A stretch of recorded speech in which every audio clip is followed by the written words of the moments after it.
I was never the type to catch on to the social media trend. It was always a bit confusing for me. I never even had a MySpace page. I created a Facebook at some time in early high school, but immediately deactivated it after asking myself, what the fuck am I doing? Everyone I knew had a cell phone.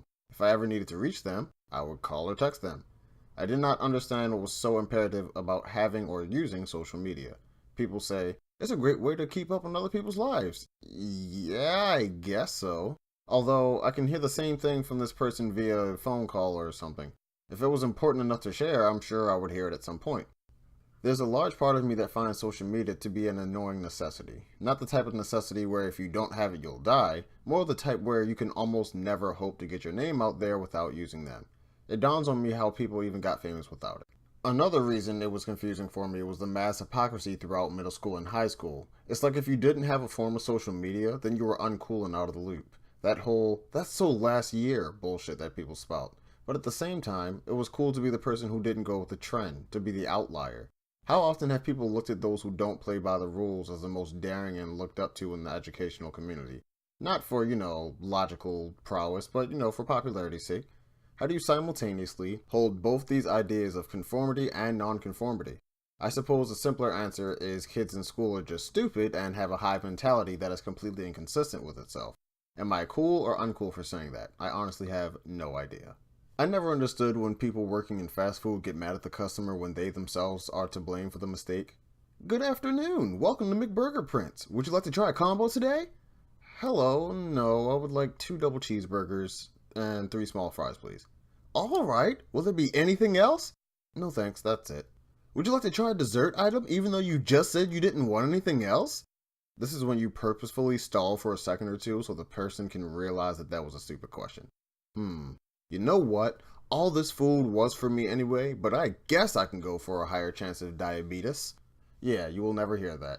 At least not expressed in those words. And to all those managers and store owners who force their workers to force an unwanted suggestion to the public, why can't you be understanding? As if every person is going to want to be a rewards member to a place they only go to once or twice a month. Then you get mad at your workers when they don't get enough extra sign-ups. Fuck you. You're a manager, right? How about you manage your ass over here and you sign up people for an extra $100 for $50 worth of benefits? It's not that hard, is it? Anyway, when they go to hand you your bag of food, you look inside to check. Much to your dismay, you see 1 triple cheeseburger, 1 cheeseburger, and 1 large fry. You bring it up to the person behind the register. Excuse me, this isn't what I ordered. You say in a calm yet concerned voice, as you hand them the receipt. The person behind the counter looks at you begrudgingly, as if you're the reason why their hamster ran away when they were 8 years old.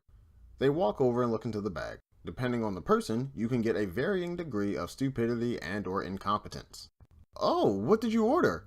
They ask even with receipt in hand. You tell them as they look down the receipt. Oh, that's right. You asked for 2 double cheeseburgers, but we gave you a triple and a single. You asked for 3 small fries, but we gave you a large fry. Technically, it's all the same amount of food, so you should be okay. You stare at them with this look of, did you really just say that?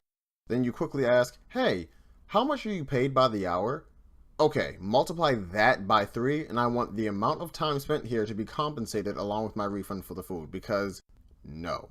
My very first job was at a place that rhymes with Lamb's Dub, which is a store that classifies under the parent store that rhymes with Ball-Mart.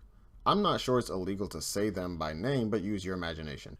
I worked as a rotisserie associate, making rotisserie chicken for the Dub members, and honestly, many people disgusted me.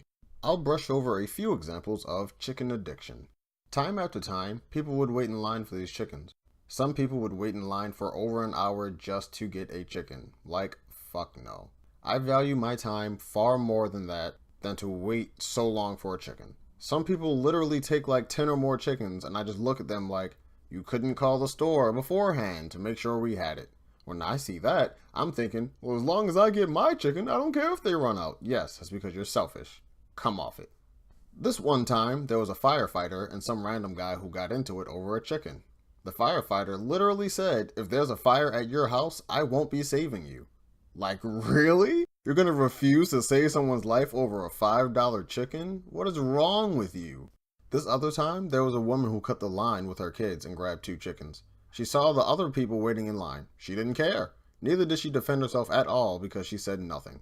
With the support of the crowd on my side, I said aloud, and I know she heard me, "Hey, if you're going to be inconsiderate, at least don't do it in front of your kids so they don't grow up to be like you." I don't think that was rude. It's not my fault that she wants to regurgitate a cycle of shit behavior in her kid's life. Remember, kids, all you have to do is be an asshole and you get everything you want in life. Whether it be a chicken or an ass whooping, you're gonna get it. And other times, people will come to physical altercations. I've seen police called a couple times. Remember, people, all this over a $5 chicken. Get over yourselves. As far as the demographic goes, I saw that the younger the customer was, the less likely they were to fight over it. It wasn't always old people, but it was most of the time.